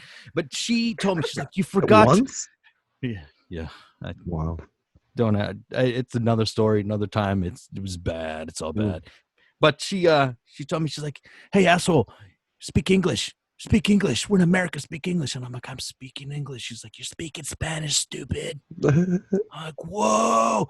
That was a terrifying trip because I fell down this hole. No, it wasn't a hole. It was the room. I was in a room. I opened up the door. And I fell in. I'm like laying on the floor like I was falling for I thought it was eternity. You know what I mean? No, it was only like 30 seconds or whatever. It was terrifying. I'm like, I don't know why I'm falling. Maybe you're still falling. Oh man, sounds like some salvia shit. Yeah. Oh, this is all mushrooms. This is KBNZs back in the day. 100. It was I'll say close to 80 years ago when I took these. I have a question about healing. I have a question about healing for everybody though. How do you accept help? It seems like the hardest thing for men to do. And I would suppose for a strong woman it would be the same thing. Like, how do you accept the help? That's a good question. How do you feel like the project sometimes? You know what I mean? I struggle with it still constantly. It's for me, I am just one of those people that I will put myself on the back burner and take care of everybody else and make sure that everybody else is. Yet I'm constantly preaching, hey, you can't fill from an empty cup. Hey, you have to. And I'm definitely guilty of taking those moments and being like, oh shit, I'm doing the same thing. And like, I don't know, my husband definitely has gotten me to that spot where he's like, you always take care of me and our daughter, and so then you need to let me do the same to you. Like, I know that you're used to taking care of everybody else, but you need to be taken care of sometimes too. So sit down and let me do it. And how do you do And that? How does that feel? Weird, right? It feels very strange. I come 100%. from a very matriarchal family. The women in my family run everything, and it's always been that way, and that's the only way that I know. So allowing somebody else to take control is hard for me, not only because, like, I wouldn't say that like I'm a control freak, but it's more of the fear that I'm letting somebody else do this, and then what if they don't do it? So what then? Because I've had that happen, and I've realized that that's not somebody else's issue. That's my issue. And that's something that I need to work on, because I know that that's a problem for me. So I'm doing it in baby steps, you know? And when we finally got the diagnosis for me was when I realized, hey, I can't do this by myself anymore. Like, I really need other people to help me, because sometimes my reality is not the same reality as other people's, and they can see things that I can't. So I need to be mature enough to be like, okay, I know that you love me, and I know that you're doing this because you love me. So as bad as it feels to sit and do nothing and to let somebody else help me, I just kind of have to swallow it and just be like, you know what? All right, I trust you, and just let them do it. It is like a trust fall. But I want to say that if you could do everything, there wouldn't be 7 billion people on the planet. It would just be you. Yes. You're right about that too. What about you, Antonio? No, I totally think it's a really difficult thing to accept help, especially for me. I feel like I'm always like trying to help people and like giving them a perspective that they can't see. That's just kind of how I am, you know? Yep. And it is really difficult to accept help, especially. I think it's more difficult to accept the fact that you need help sometimes. You know what I mean? Yes. Yes. That you don't, or not that you don't, but you're not always able to do everything that you wish you would be able to do, you know? Yeah. But I think it's okay. It's like you said, if you were able to do it, there wouldn't be a need for anyone else, right? Right. But it's also kind of cool because at certain points when you are able to surrender to help, you end up making new connections and ultimately coming with a different perspective that you probably wouldn't have had just on your own, you know? Yeah. Now, what about you, Alex? Well, I could totally vibe on everything that was said already. For me personally, I think it's been a humility piece that's had to come in over the years. Like, I have to humble myself and realize that sometimes I do need help. I'm a massage therapist, but I've got, $200 worth of massage balls and TENS units and hooks, so I can work on myself and don't have to ask anyone for help. But there are always going to be those spots that I can't reach alone. Same with tattooing. I want to do it on myself. I'm teaching myself to do it on my own leg, but I can't do my whole body. I need help. So, the more humble I get, the easier it is. And then also realizing I can't really help anyone else if they're drowning, if I'm drowning too. Right. So recognizing that I need to go through a period of work and healing and purification and readjusting my consciousness so I'm more in tune with universal awareness before I can really help other people. Yeah, I can facilitate some healing, but that's an hour out of my week. The rest of the time I'm really digging in and trying to get to the bottom of where I'm hurting, and I need help with that, whether it's cheerleading or someone holding space or listening or showing me through an example. It comes in many forms. I think it's a great question. I really do. Nice. Yeah, it's rough. You know, we can't all, you know, we always, you know, try to lean on what we've been taught and how to act and how to be, you know, like Miss Ella said, you know, my mom is a great example of, you know, a matriarchy, that she was always done everything herself, you know, even when my father was alive, you know, she was always working the 3 jobs. She was raising us 4 knuckleheads. I was the saint, believe it or not. She did, as a matter of fact, just got off the phone with her, and she's like, you know, tell me she loves me. You know, it's good to know. But she always did everything herself, you know, and for her to say, I need help was rough for her, hard for her. She asked everybody else to tell her no. And she calls me and, I need help. On my way. I don't even ask what it is. I don't give a shit. I don't care if she asked me to reach into a pig, pull out its guts, and that's why my mom needs me to do it. That's what I'm going to go do. That's right. You know, and to see my mother, you know, ask for help, it kind of makes me feel good. You know what I mean? I mean, it makes me feel good to see somebody, you know, ask me for help. Oh shit, hell yeah, you know. And do I ask for help? Absolutely, I ask for help. You know what I mean? I mean, I reach out. Hey, Sean, you know, there's a pancake I need help with. You want to get your ass out here and help me eat this pancake? Sometimes it comes out. Well, he hasn't yet. I still got that bottle of BSB for him.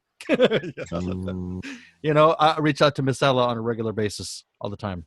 I mean, she's that light. You know, I got that dark tunnel, and she's that, you know, she's that light in the middle of the tunnel saying, hey, stop right here real quick. You know, and I'm like, cool, conversation.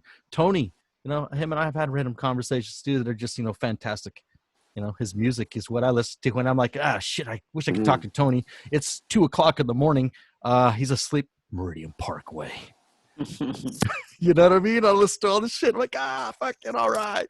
And then Alex, man, you know, we need to go hook up with Michelle. Shout out Michelle. Yeah, we really do need to get them tacos, man. I like to be a man of my word, and we put it out there. So. We need to, bro. I mean, it's like, you know, I'm down. We need to. And I know that this whole COVID thing is, you know, put a damper on us visiting with everybody. It's, you know, obviously distance. I mean, shit, it's not that far for me to go to you, Alex. You know, soon I'll be going to Tony. Soon I'll be going to see Miss Ella. Soon Sean will be driving over. Jason, try to get him across the country. You got to watch out for those hurricanes and tallywhackers. Wait, Tallahassees, right? Never seen a Tallahacker I didn't like. You know, it's all part of healing, man. And I just like, you know, I don't know. I'm glad you guys are on this journey with me. You know, if I sound crazy, man, tell me, hey, man, you sound crazy. I'll settle the F down, you know. I'm not the one to be the judge of that, bro. I'm telling you.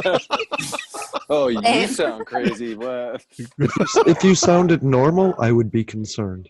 Oh, that's why I love you, Jason, because you know me better. There you go.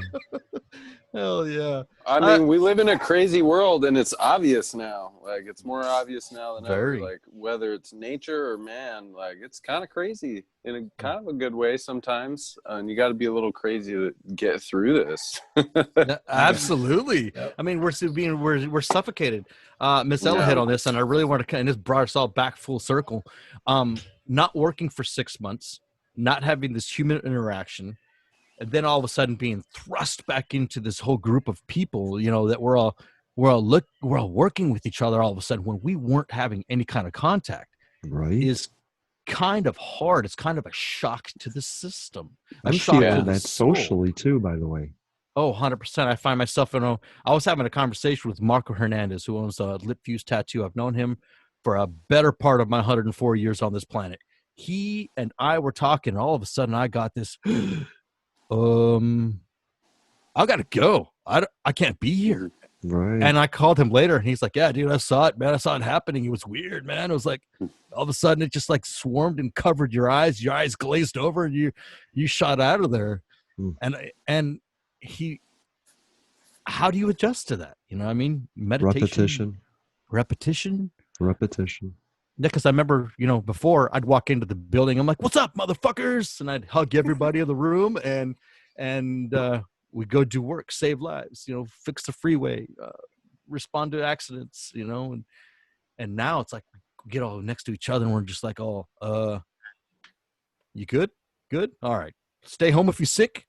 come over if you thick. You know, that's what I would say at work. And Yeah, shout out to the thick. I was gonna wear my thick shirt, my thick fillet, but you know, people are like already clowning on me because I don't like Chick-fil-A, but I love their mac and cheese. Does that make sense? Making me hungry, dude. Speaking of hungry, dude. This is.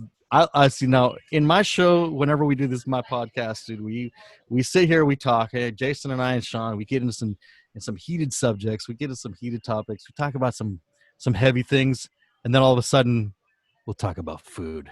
And I love food. You know, I love food. That's why I wear that thick fillet shirt. It says thick. And one thing I really like though is brisket, dude. Have you guys ever smoked? Do you guys like smoking food? Do you guys like to do that? Because I do. I've definitely I mean, I don't do it myself, but I've definitely eaten my fair share, and it's delicious. For sure. Mm-hmm. Antonio, what do you have over there? You have ceviche and tacos in LA, dude. Yeah, well, I'm sunshine. me and Todd are vegetarian and stuff, so we have like a handful of. Fuck yeah! Thank you. Are you too, Jason? I try to be as much as I can. The meat. I am right now, actually, as of 2 months ago. Nice. Yeah. But yeah, down here in Southern California, like we have like a plethora of like vegan, vegetarian restaurants. So yeah, we're always grubbing down here. Nice. Like what? Tell me what. One, okay, so like a couple cities away, and it's a city called Pomona. There's this restaurant called it's called Borreguitas, like a little sheep in Spanish. Mm. Oh man, fucking the most fire tacos in vegan tacos in Southern California. If you guys are ever down here, I highly recommend it. I want Dude, some. I just ate before this thing, and my stomach is like. Yeah. What are they putting in those tacos though? So I think it's called soy textured protein, but it's just like tofu, like a flavored tofu. But I don't know what they do to it, man. But it's the closest thing that I've tasted to meat so far. That man, it blows my mind. When you're eating it, you're like you wouldn't even be able to tell. Yeah. We've took some of our friends that are like they eat whatever and they're like, nah, like if you didn't tell us that this was like a vegan restaurant, we would definitely not have known. Right. Yeah. The food options are getting better. I had some jackfruit tacos one time that I could not believe it was not chicken. Like my body was like, no, this is fucking chicken, dude. You're eating chicken. It's the texture, the flavor, everything. Yeah, they're getting pretty good at it nowadays. Yeah. What about you, Miss Ella? What are we eating? Well, I'm having issues with food right now, so that sucks because I love food, but right now I'm not enjoying food as much as I used to. Mm-hmm. And that's kind of an offset of the stress that I've been under. Yeah. But I always tell people, because like I look white as fuck, right? But the more it goes, the more I say like I don't really like to eat white food that much, so I eat a lot of Latin food, Asian food, Indian food, everything that I consider like soul food. Yeah. And there's a place about an hour from us. It's called Baraka. It's Colombian, I believe. Oh, damn. And my husband and I were just up there a couple weeks ago to celebrate our anniversary, and I had this. It was on plantains, and it was like braised beef put on plantains. And like cheese, and oh my gosh, it was the most amazing thing that I have ever tasted. Fuck, man. Like I don't. Sometimes I eat a lot of red meat, and sometimes I strictly eat plant-based. It's more of like I kind of listen to my body and what it wants right then. Yep. So like I could never go fully vegetarian, but I kind of go on and off of it. And y'all are right, like there's a lot of plant-based stuff that has come out that is just phenomenal. There's actually, you can get it in the grocery store. It's called Morning Start. They have a buffalo chicken patty that is plant-based, but legitimately tastes like chicken. And it is the tastiest thing that I've ever had. And I was like, if all plant-based meat tastes like this, I really would have no need to eat regular meat. I'm not bothered by eating meat because I believe that animals have the purest souls. The fact that they are sacrificed in the way that they are does bother me. I will say that. It's weird. It's weird. It's really weird, especially for me being a bruja. Like, it kills me when people are like, "Oh my gosh, animal sacrifice is so wrong and it's so evil." And I'm like, "But you eat meat." Like, you realize that those animals are sacrificed every day for you. They are grown to be sacrificed so that you can eat them. So what is the difference in between me sacrificing it to a deity and me sacrificing it for you to eat? There's no difference. Right.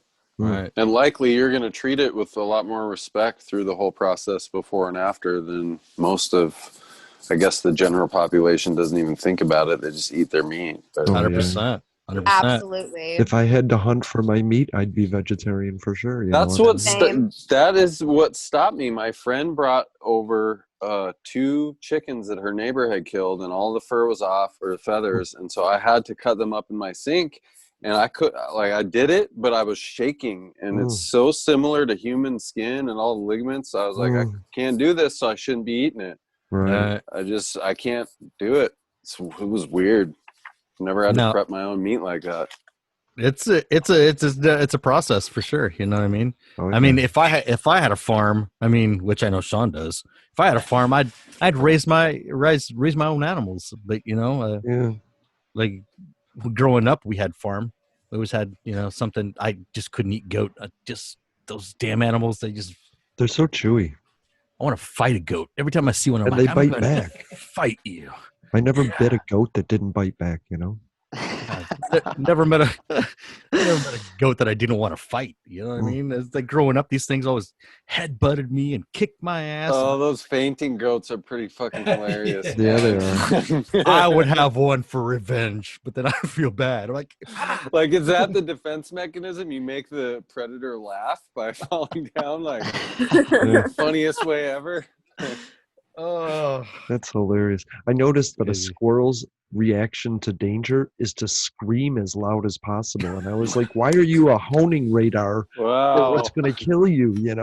Shut up and hide. Don't scream on a branch, you dumbass. I can identify with squirrels, though. Sometimes you just need to scream. You just need to scream.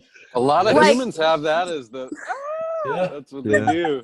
I told my friend that you just need to go on a mountain and shout away all of your anger and realize that nobody else gives a fuck about it. Yeah. I'm often at work doing the same thing, squirreling. I'm like in the middle of the freeway screaming. Everybody's like, "What the fuck is that?" I'm like, "No, it was just me. You're okay. You're welcome." Oh man. Well, you know what? I want to. Obviously give shout outs to the Wandering Souls, which is Lolo's brand new adventure with her daughter, excuse me. Obviously you guys know I'm sponsored by the Boho Soul, which is the Boho Soul. I heard that. Oh yes, Boho Soul. Fantastic little boxes. Like I said, we're working on the Adam Soul box. We're working on the Jason Soul box. Maybe we'll have one with a bullet in it called the Sean Soul box. It's a Sean Soul box. But it's a soul box. Crystals, candles, incense, goodies. Just this magical place of beautiful being and light. I just love Miss Lolo. Much love, Miss Lolo. I'm sponsored also by the TrejoBoards SkateShop. Get all your skating needs. Get all your skateboard needs. God damn it. I know you skateboard. I can't because I'm 104. I'll break your hip. Can't do that. But, I'm also sponsored by the Refined Man. Obviously you get a nice little mohawk, faux hawk, get a gentleman's haircut and shave. All that good shit, right? I also want to give out a shout out to Alex. Alex, my man, my boy. I mean, my brother. I love you, man. I've known you for such a long time. You've known me for such. It's just been a great 17 years or something. I think we met in Tacoma. Or Olympia. I don't remember. Man. It's been a long time. Yeah, and then of course the shout out to Antonio, Meridian Parkway, my boy. Much love, my dude. Miss Ella, I love you, sister. I love you so much. Love you, mi hermano. I love you. And, Sean, Jason, I love you guys, man. You know what I mean? Love you too. Yeah, fucking A. Hey, before we leave, obviously we're waiting for, I want to give out these musical recommendations. Nope, I don't want to hear them. Yes, you do. Nope. I'm not listening to Wheeler Walker Jr. this week. We got one comment on the feed, and it says no music recommendations from Adam. Oh, liar. Lies. So obviously, taking it back to 1992, Ben McMillan in a band called Grunt Truck. You know what I mean? Oh yeah, I remember them. Yes. Remember, I think we played a benefit show for them, didn't we? With James from River Red. I think you're right. You're right. So anyway, Ben McMillan has departed this planet for bigger, better things, and Push was the CD. Fucking love that CD. I listened to that, as a matter of fact, the other day, and it was such a good time. The other one.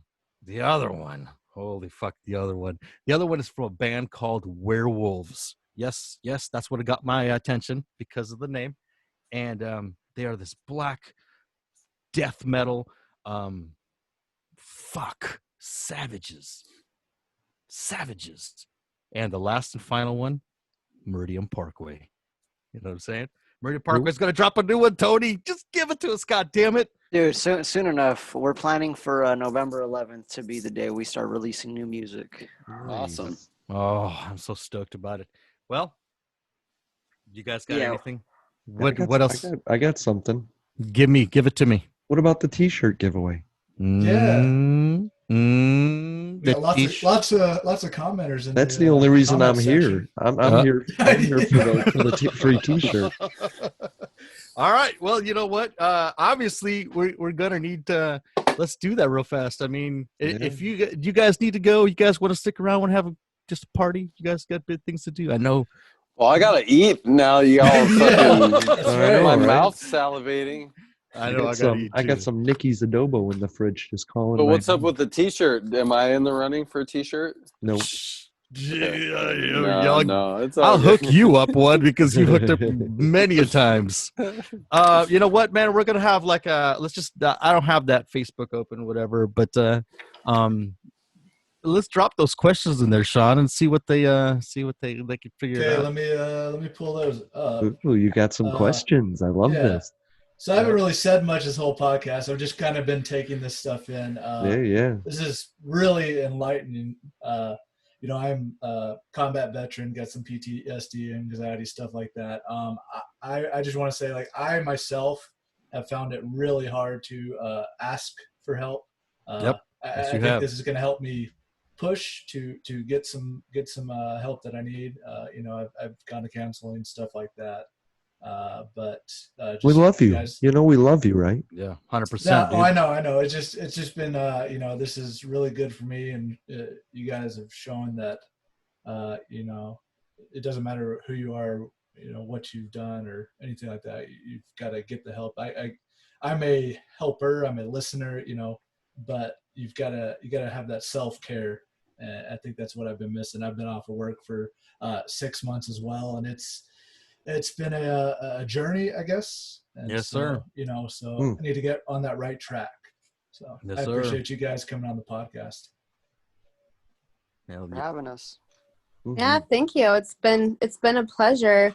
All of you, everything that you guys have said, it's been a really great conversation, very enlightening. And like I said, I feel like no matter if you personally know something, you can learn something from everybody who you come in contact with. 100%. We're all walking each other home. At the beginning of this episode, I was thinking that we're just a bunch of brains, but now at the end, I'm thinking maybe we're just a bunch of brain cells in one brain, Absolutely. And we just enlightened some brain's head, Some guy walking down the street was like, fuck, that was a great epiphany. Yeah. Hopefully they got that charge in there. You know what I mean? They got that inspiration. They learned something. Maybe. Maybe. So what are the questions? All right. So commenters, feel free to answer these questions however you see fit. And you'll be in the running for the free Adam Has a Beard t-shirt. So t-shirt. Question. Wow, dude. That was a low voice. You turned the bass up T-shirt. on that one. You like the butter voice here? I don't even have that. I had to remove my panties from. I mean, wait. What are my chapstick? So the first one is a little food related. Yes. So at what temperature do you smoke a brisket? Can I answer? Oh wait, 225.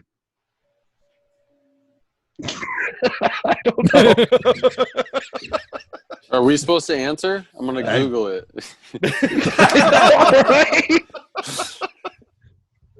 Sorry, I have no idea. What? Well, we'll give him a minute here to comment. I haven't seen anybody comment yet. We got quite a few viewers. I want to say thank you to Nikki because she's throwing a watch party for us right now, and thank you to Tammy for sharing. And I want to say, hey Ryan, what's up? We're gonna have you on the show real soon. Ryan who? Ryan's my brother. Ryan. He's my new brother. Nice. He's a great guy. Nikki, I want to know where my pork chop is at, just so you get that under. Put that feather in your cap. Yeah. I like that saying. Feather in the cap. Feather. Oh man. Put the feather on the cap. Don't ask. I had a rough week. You know? Did you? Yeah. You know what's amazing? What never came up was a fire. Oh God! Let me tell you about working in a fire and the choking. It's horrible. Right? Horrible. It's horrible. I just can't imagine half those people who lost all their homes and stuff. You know, I mean, that's man. It sucks. It sucks. Yeah, it does. Having living through something like that, that massive, that destructive, dude, it sucks. And to know it's coming again next year or continuing this year. Yeah. What are you gonna do? I just, that's why I put out a lot of things. And hey, if you know somebody who's relocated because of the fire, hey, go to the offer them some food. Reach out to them. Somebody reach out. Somebody, somebody cook them a home meal, something. Home cooked meal. I think if you're a lawyer, you should start taking like class action suits against the gas and oil companies from people. You affected our lives negatively, and do that like they did with the opioids and shut that company down. Damn. That's deep. That's deep. Give me my money. You ruined my environment. Give me my money. Give me my money. Give me my money. Hey, any answers there, Sean? Nobody. We got two answers. We got two answers. Alex. 165. Huh? I didn't Google it. I'm just pulling it out of the ether. I'm about 165 right now after that, Alex. I'm smoked. Mm. You got Sean. Tell me. All right, so we got Nicholas Hagman has got 140 for 14 hours. Nicholas. And then Janine has no idea, and she's from Australia. Oh, Australia. I love Australia because of the Gold Coast, because of what are they called? The coffee girls, the surfers. Also because of Carnival. I love Australia. Yeah, Australia. We got a lot of listeners in Australia, actually. Australia. I'm going. Anyways, so is that the answer? Is that your final answer?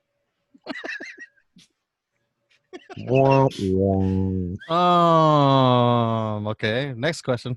That would be a horrible brisket, by the way, Nicholas. If you cooked it at that temperature, 140 for 140 for 14 hours. Yeah, it wouldn't quite make it.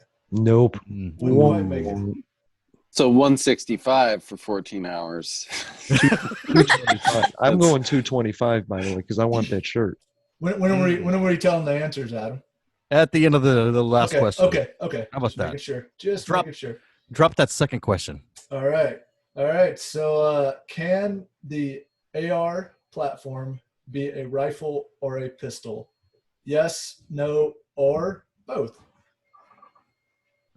We should have had that sound bit for Jeopardy. We probably have to have a copyright for that, though.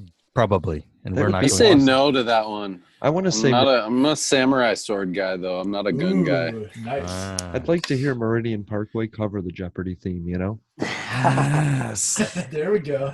Yeah, we could do it in a different key to avoid a copyright infringement. Yes, sir. Yes, sir. And that branded guitar of yours, hell yeah. Just down tune that shit. Yeah, definitely. Put some EDM on there. I like this.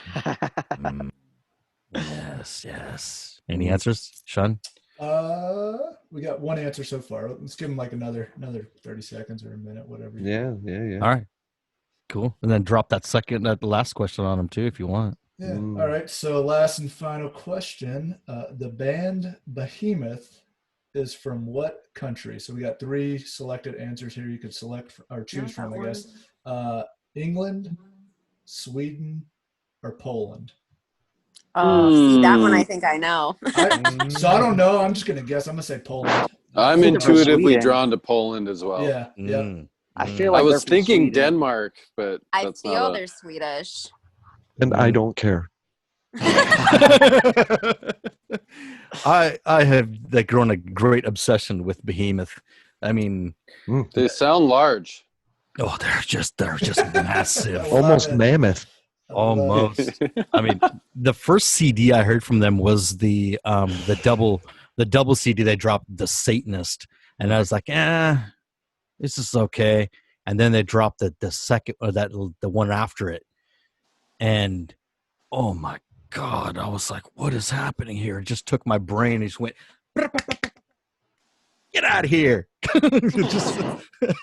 And set me on fire. And I absolutely love that band too. You know, you got to give like album recommendations, because like I want to buy some shit, but I want to buy the whole album. I want to buy the best album from that band, you know?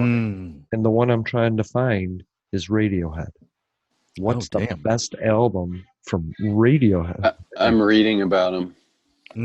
I would say for Radiohead. Oh, I got the question. Shit, I Googled it. Whoops. Radiohead, I would, you know what? I just start from the beginning, the very first album, and just press play. And just get creeped out by those guys. You know what I mean? Damn, they got cool names for the members. Yeah. Frost. Oh, you're talking Behemoth? Yes. That's Swedish. That's Swedish. That was in the lead, I would say. Yes. I like strange kind of music. Actually, one of my favorite singers is Dutch Iranian. Her name is Sevdaliza. And her music is very soulful, I guess would be the right way to put it. Actually, the very first time I tripped, we were listening to her, and I remember laying in front of the speaker and my friend putting on her song Human, and the waves from the music just kind of like ran through me, and like I could feel everything, and it was like awesome. Her music just really just kind of like gets to you. So she's not like she's mainstream, but she's not. And then another one, it would be Curly. Curly is from Estonia. And even the way that she does, like I was watching some of her videos this morning when I was waiting to go into work. They're very simple. They're not elaborate like here in America where everybody blows so much money. Hers is just very true to who she is and who the people of Estonia are. They're very in tune with nature and everything around them, and it's beautiful. I love that.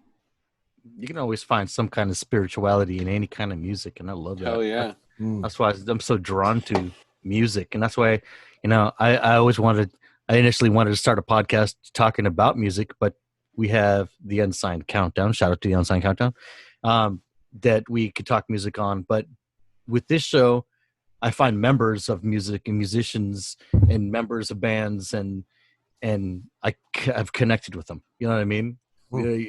And I think that's important too. But you can always find that spirituality in music, and you learn something, or you listen to something, and you learn something every time.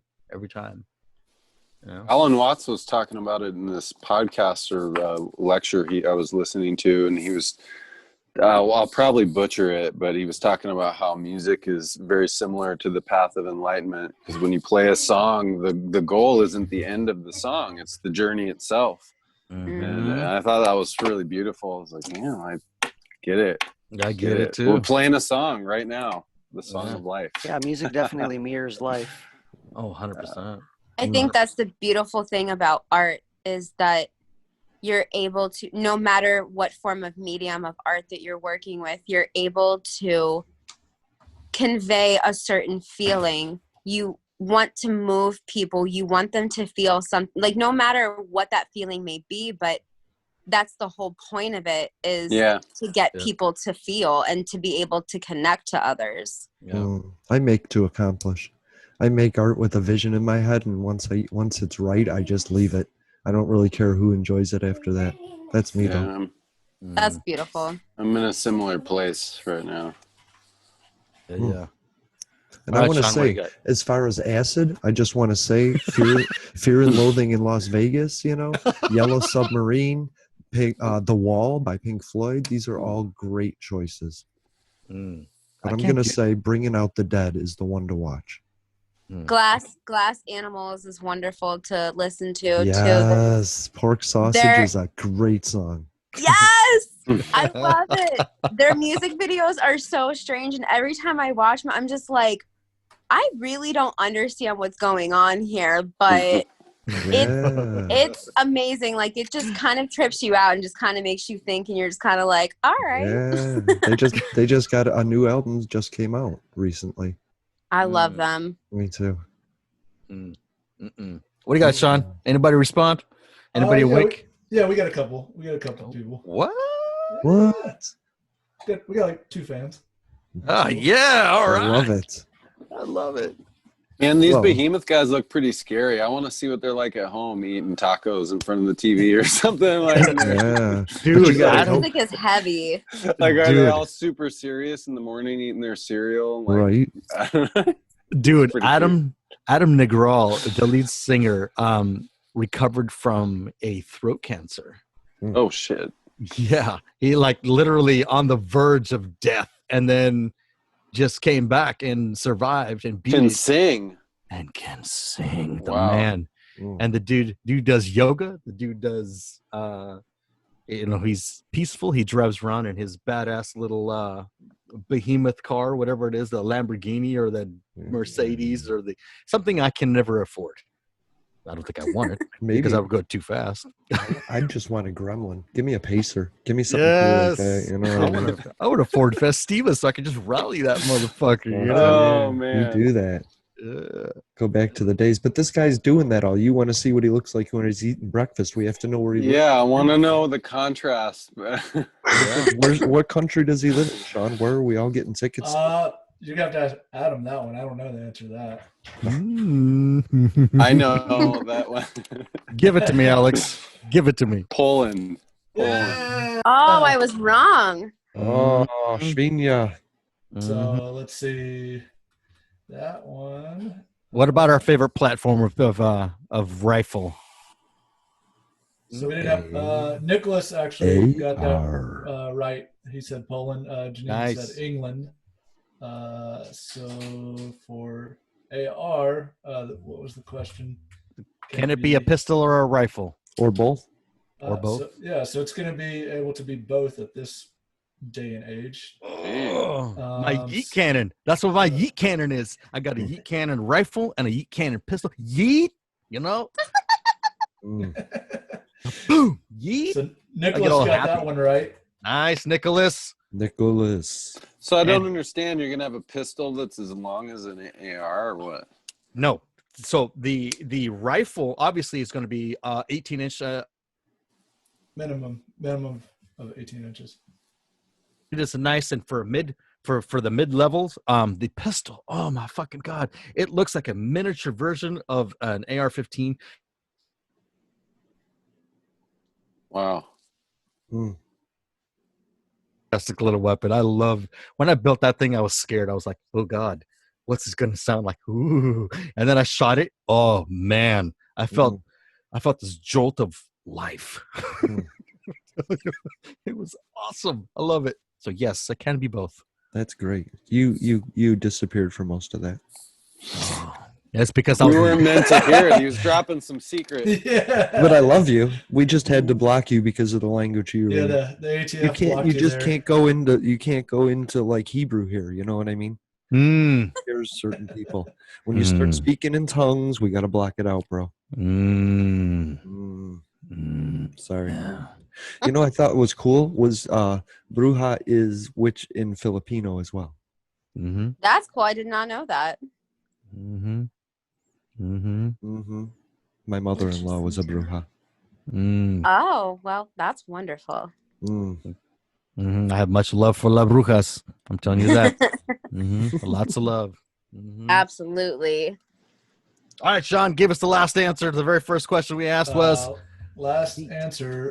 The last question was, what temperature do you smoke a brisket at? So the answer is going to be 225. 225 degrees, anywhere between an hour and 15 minutes to an hour and 30 minutes per a pound. So I just did I think it was a 13.5 pound brisket the other day. It took 16 hours to hit internal temperature of like 195. Pulled it off, let it rest for about an hour in a cooler. Temperature went up to about 210, and it was tasty. Now, how do I order it without getting all the fat in it? So if you've got some money, you can go to Snake River Farms. They have some American Wagyu style meat, and I haven't had it. It looks delicious though. But just find a butcher and tell him what you like, and if he's a good at his craft, he can cut a lot of that, trim a lot of that fat and stuff off there. Because with the brisket, if you buy it from Costco, which I get mine from Costco, you have to trim off the fat cap and all that stuff yourself, which I don't mind too much. It's not terrible, but yeah. All right. Well, who's our winner? I believe it's Nicholas Hageman, who lives he lives about an hour and some odd change from me. Nicholas, get a hold of me, son. Not right now though, but get a hold of me right now. We'll figure it out. Hey, we're at the end of the show. We are? Yes. All right. This is where we stop doing the first one and start on the second episode. That's how we usually do shit, isn't it? Because we just kind of flow with the. Well, I want to get you a week ahead, so we're gonna do the next 2 weeks worth of episodes, and the next week will be a week ahead. So, hey everybody, welcome back to Adam Has a Beard. My name is Jason. This is. Hold on, let me put on a different shirt. Yeah, let me change my blouse real quick. There you go. It's been a pleasure having everybody on. Miss Ella, for having me. Mr. Tony, love you, buddy. Mr. Alex, love you, buddy. Love you too, man. Hit me up anytime. Absolutely, will do. All right, you guys got questions? You guys got statements? You guys got facts? You guys want to drop some knowledge on me? You guys want to tell me that, hey, you know what, you're dumb? Hey, send me an email. Send me a message. We'll get them. What's your email address? I've got my email. The real Donald Trump. Oh man! Well, thank you very much, everybody. Thanks for listening. Thanks for tuning in. Thank you to my sponsors. Thank you to everybody on this fantastic episode. I love you all. I love you. Nice to meet you guys. Blessings. Yeah, nice to meet you guys as well. We need to do this type of topic more often. This is just a broad-based topic I would love to just continue to learn about and definitely get into. Count me in. Hell yes. Hell yes. All right, guys. Thank you very much. Much love, everybody. Later. All right, take care. Take care, everyone. Bye. Hell yes. Hell yes. Hell yes. Hell yes, dude. Yes. Yes. You were pretty good. I was pretty proud of you. I wanted to stop the show to say, I'm fucking proud of you, bro. Dude, yes. Yes. Fucking I this whole thing, dude, I'm telling you. This whole thing is a interesting journey. Mm-hmm. Interesting journey. You did good. You guys, thank you. Absolutely. Well, Let's bag it up, man. Let's just take it off this recording here and let's have like stop recording already. Stop recording now. Hey. All right.